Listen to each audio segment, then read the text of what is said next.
What's up? What's up, everybody? Felt like it, and I decided to start to play the Hatred Assassin.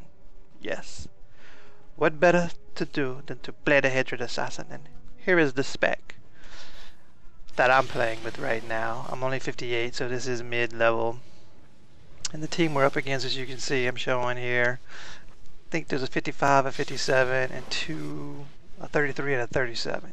Same goes for us on our team. I was the highest level on our team at the 58, and I think there's somebody else on our team that's in the 50s, and we have two 30s as well. I know that that assassin that just bubbled in front of me right there is like 32, if I'm not mistaken. Anyway, thoughts on the Hatred Assassin. I've played Deception mainly for a long time. I did dabble in, I think it was Madness before 3.0, and I thought it was fun. You are definitely more squishier. Well, in 210 you was.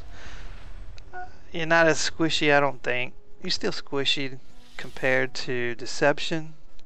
Only thing is, I kept forgetting, and I'm not even sure if I did it in this video or not, that the AoE taunt, that if I think it's right, it's called mind control or mass mind something. Mass mind control, that's what it's called. It does give you some defense that I fail to do. I failed to use. It's the AoE taunt, which I don't even think I taunted much at all in this particular arena, but gives you an idea. This particular video kind of gives you an idea of what it's like in the 60s with this particular class as far as in playing the rank goes. I mean, you got your own little heals here, right? I mean, it's kind of like playing the Annihilate Marauder, just with a lot better defenses, because even though I don't think I have it in this one, I don't remember, but I think I have one. When you vanish, it activates your Force Shroud to where you don't have to waste your Force Shroud, so you can use your Force Shroud not just to wipe the dots when you go stealth. That's pretty boss mode. Now they do have the other ability that makes your shielding ability, which, what is that called? Deflection. Make it to where, yeah, deflection. It makes it to where you're immune to sleep stun and all the other good things in PvP that we so much adore. And you can see in here, we kind of fail here because we didn't focus too good on targets with low health, and I even mention it. I say right here, target the dudes with low health. Come on, peoples. That's where it's at. So, because at the end they had two guys left, and I was on one dude, and the Sork was on the other, and I wound up thinking that the other one was going to die by my dots, the one that was on low health, and I was wrong, so we decided to refocus. I also see here where someone mentions that our positioning didn't feel good, so that's what made me think, well, we'll try the other side.